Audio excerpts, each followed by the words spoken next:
మీ మనం ఛానల్లో మళ్ళా మిమ్మల్ని కలుస్తున్నందుకు మీ మనో నాగూర్ బాబుకి చాలా సంతోషం. Day by day fans plus friends చాలామంది ఇలా ఛానల్ స్టార్ట్ చేశారని అడుగుతున్నారు. వాళ్ళు కూడా సబ్స్క్రైబ్ చేస్తున్నందుకు చాలా థ్యాంక్స్, చాలా సంతోషం. ఎస్పెషల్లీ దీంట్లో ఏంటంటే మ్యూజిక్ మీద ఇంట్రెస్ట్ ఉన్న వాళ్ళే కాకుండా అప్కమింగ్ పాడటానికి వాళ్ళకి మంచి వాయిస్ ఉన్న వాళ్ళు కూడా ఈ మధ్య కొంచెం క్వశ్చన్స్ అడగటం స్టార్ట్ చేశారు. చాలా హ్యాపీగా ఉంది. ఎందుకంటే ఒక సీనియర్ సింగర్ నుంచి మీకు ఎటువంటి టిప్స్ కావాలనేది మీరు అడుగుతూ ఉంటే డెఫినెట్గా నేను అది గైడ్ చేస్తాను నాకు తెలిసినంత వరకు. మెంటరింగ్ అంటే అది దానికన్నా ఒక పెద్ద సంతోషం అయిన పాయింట్ ఇంకోటి లేదు. ఫస్ట్ మీరు ఏ సాంగ్తో ఆంధ్రాలో ఒక సింగర్గా పాపులర్ అయ్యారని ఒక ఫ్రెండ్ ఒక క్వశ్చన్ అడిగారు. మీ మనం ఛానల్లోనే ఆ క్వశ్చన్ వచ్చింది. సో అది చాలా ఇంపార్టెంట్ అనుకుంటున్నాను. ఎందుకంటే చక్రవర్తి గారి దగ్గర వర్క్ చేసే ముందు నేను ఎంఎస్ విశ్వనాథం గారి దగ్గర వర్క్ చేశాననేది లాస్ట్ వీడియోస్లో మీకు చెప్పాను. దాని తర్వాత చక్రవర్తి గారి దగ్గరికి వచ్చిన తర్వాత నేను హార్మోనియం వాయించడం తెలుసు, స్వరం రాయటం తెలుసు, పాడటం తెలుసు. సో అక్కడి నుంచి డే బై డే నా యొక్క ఏజ్, నా స్పీడు, దాంట్లో ఉన్న డెడికేషన్ అన్నీ చక్రవర్తి గారు గమనించి 24/7 అంటే దగ్గర దగ్గర ఒక 14 గంటల పాటు వారి కంపోజింగ్స్ జరిగేవి. అన్ని కంపెనీస్, ఎన్ని సినిమాలు రిలీజ్డ్ మూవీసే 65-70 ఒక సంవత్సరానికంటే. మీరు ఒకసారి ఊహించండి. ఒక సినిమాకి మినిమం 5 పాటలు, కొన్ని సినిమాలు 6 పాటలు, కొన్ని సినిమాలు 7 పాటలు, కొన్ని అయితే మ్యూజిక్ బేస్డ్ అయితే బిట్ సాంగ్స్ అన్నీ కలిపి 10 సాంగ్స్ 11 సాంగ్స్ కూడా ఉంటాయి. ఇది కాకుండా రికార్డింగ్ ప్లేస్మెంట్స్. సో ఇవన్నీ వెరసి ఒక సినిమాకి దగ్గర దగ్గర 10 నుంచి 12 రోజులు వర్క్ చేసే కాలం అది. అట్లాగా 60 సినిమాలు ఇంటూ అలా లెక్కేసుకుంటే 700 రోజులు. సో ఎట్లాగా 365 డేస్లో ఆయన 60 సినిమాలు 70 సినిమాలు, దీంట్లో కొన్ని రిలీజ్ అవ్వనివి అట్లాగే ల్యాబ్లో ఉండేవి ఉంటాయి, ఎడిటింగ్లో ఉండేవి ఉంటాయి. మాస్టర్ ఏమో 3 థియేటర్లు 2 థియేటర్లలో కాల్ షీట్స్ వేసి ఎన్ని రోజులు, సంవత్సరానికి దగ్గర దగ్గర 200+ డేస్ మేము డబుల్ షిఫ్ట్లో వర్క్ జరిగేవి. ఇక్కడ ఒక ఆర్కెస్ట్రా, అక్కడ ఒక ఆర్కెస్ట్రా, అట్లాగా వర్క్ చేయటం. అట్లాంటి ఒక సీనియర్ మోస్ట్ దగ్గర పనిచేయటం వల్ల ఏమైందంటే స్వరం రాయటం, పాడటం కంటిన్యూగా ఒక జాబ్.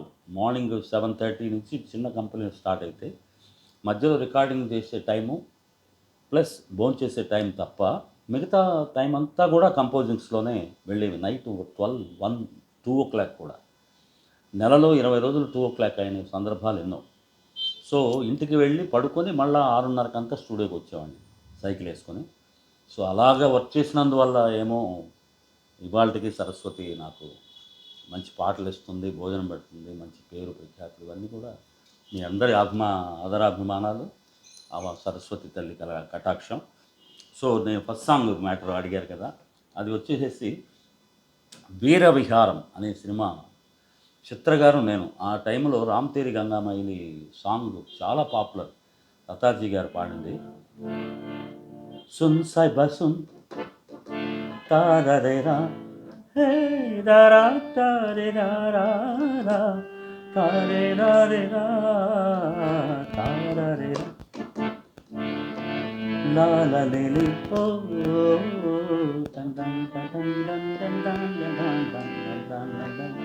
ఈ సాంగ్ వచ్చేసి ఇండియా మొత్తం సో ఎక్స్ట్రాడినరీ పాపులర్. ఎక్కడికి వెళ్ళినా దాని దేర్ ఇస్ నో లాంగ్వేజ్, ఎక్కడికి వెళ్ళినా ఈ పాట వినపడే ఆ టైంలో. సో ఈ సాంగే మనం చేసుకుంటే బాగుంటుందని డైరెక్టర్ డిమాండ్ చేసినట్లున్నారు రాజ్ కోటి గారు. నన్ను చిత్ర గారు థియేటర్కి వెళ్ళిన దాకా మాకు తెలియదు. అప్పుడంతా మీకు విత్ ఆర్కెస్ట్రానే రికార్డింగ్. సో థియేటర్కి వెళ్ళిన తర్వాత రాయితురా చెంతకురా ఓ సరే సరే విన్నాలే తొందరెందుకు రాయటురా చెంతకురా ఇట్లాగా పల్లవి తెలుగులో రాసి పాడేటప్పుడు ఒక 4 రిహార్సల్స్ చూసుకున్న తర్వాత అది ట్యూన్ బాగా పాపులర్ అయినందువలన ఏమో తెలుగులో పాడుతున్నా కూడా అంత మంచి లిరిక్స్ వచ్చేటప్పటికి పాడుతుంటే మన పాటే మళ్ళా పాడుతున్నామేమో అన్నంత ఒక హ్యాపీ మూడ్ వచ్చింది. ఈ సినిమా అనేకంగా 86లో రిలీజ్ అయింది అనుకుంటాను, వీర విహారం.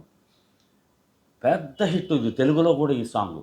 దాంతోనే అప్పుడు క్యాసెట్‌లో 'మనో చిత్ర' అని రాజ్‌కోట్ గారు వేయటం జరిగిందనుకుంటాను. ఫస్ట్ రిలీజ్ క్యాసెట్‌లోనో, సెకండ్ రిలీజ్ క్యాసెట్‌లోనో ఆ పేరు వేశారనేది నాకు గుర్తు. దాంతో ఈ 'ఎవరి మనం ఎవరి నాగూర్ బాబు' 2 నేములతో ఉండేదప్పుడంతా నా జర్నీ అంతా. పెద్ద music directors, old music directors గిట్ట అందరూ కూడా నాగూర్ బాబు అని వేసేవారు. కొంతమంది యంగ్ మ్యూజిక్ డైరెక్టర్స్ అందరూ కూడా మనం అని వేసేవారు అనమాట. సో మోస్ట్లీ అట్లాగా ఆ సాంగు అద్భుతమైన జనాదరణ పొందింది. అది పైగా సోలో విని హిందీలో అలవాటు పడ్డోళ్ళకి మన తెలుగులో ఈ 'మనో చిత్ర' అనే నేమ్‌తో డ్యూయెట్‌గా వినటం అనేది కొత్త ఎక్స్‌పీరియన్స్‌గా ఫీల్ అయ్యి చాలామంది అప్పుడు ఎన్నో ప్రోగ్రామ్స్ వచ్చినాయి ఒక్క పాట వల్ల. దాని తర్వాత కంటిన్యూస్ అదే ఫార్మెట్‌లో అదే సంవత్సరం 'తపస్సు' అనే ఒక సినిమాలో నేను పాడిన సాంగే మీకు మనం ఓపెనింగ్ సాంగ్‌గా పాడానది.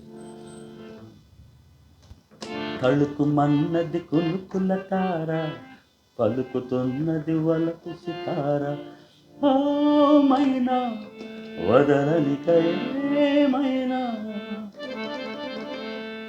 నాలోన దరిరరరిరా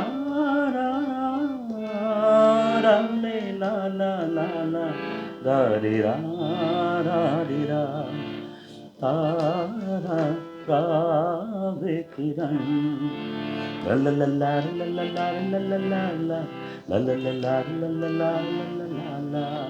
ఇది అద్భుతమైనటువంటి హిట్టు. దాన్ని ఆ స్పీడ్ నుంచి రాజ్‌కోట్ గారు చాలా సినిమాలు వాళ్ళకి రావటం, దాని తర్వాత వాళ్ళ ఒక ప్రభంజనం, రాజ్‌కోట్ ప్రభంజనం స్టార్ట్ అయిందని చెప్పాలి. యునానిమస్ సైమల్టేనియస్‌గా విద్యాసాగర్ గారు అద్భుతంగా చేసేవారు చాలా కంపెనీస్‌కి. ఆయన దగ్గర వీరి దగ్గర రమణీ భరద్వాజ్ అని మ్యూజిక్ డైరెక్టర్ గారు ఉండేవారు. ఒక పక్కన సత్యమాధవన్ గారు చేసేవారు. చక్రవర్తి గారి దగ్గర తక్కువ, కృష్ణా చక్ర అని వారు ఇంకొక combination of great music directors. వాళ్ళు కూడా చక్రవర్తి గారి దగ్గర అసిస్టెంట్స్‌గా ఉండే మాకు ముందు, రాజ్‌కోట్ గారి కన్నా ముందు వారు మంచి మంచి సినిమాలు చేశారు. వాటిల్లో నాకు అవకాశాలు రావటం, అట్లాగే తమిళ్, తెలుగు, ఇక్కడే కన్నడ ఉండటం వల్ల అన్ని లాంగ్వేజెస్ ఒక అవైలబిలిటీ, బాగా పాడుతున్నారని ఒక నేమ్ వస్తే ఆటోమేటిక్గా అందరూ పిలుస్తారని దానికి తార్కాణం. ఇవాళ వెళ్ళి బెంగళూరు, బాంబేనో, కలకట్టా వెళ్ళి ఒక మ్యూజిక్ డైరెక్టర్ని కలవటం అనేది కొంచెం కష్టమైన పని.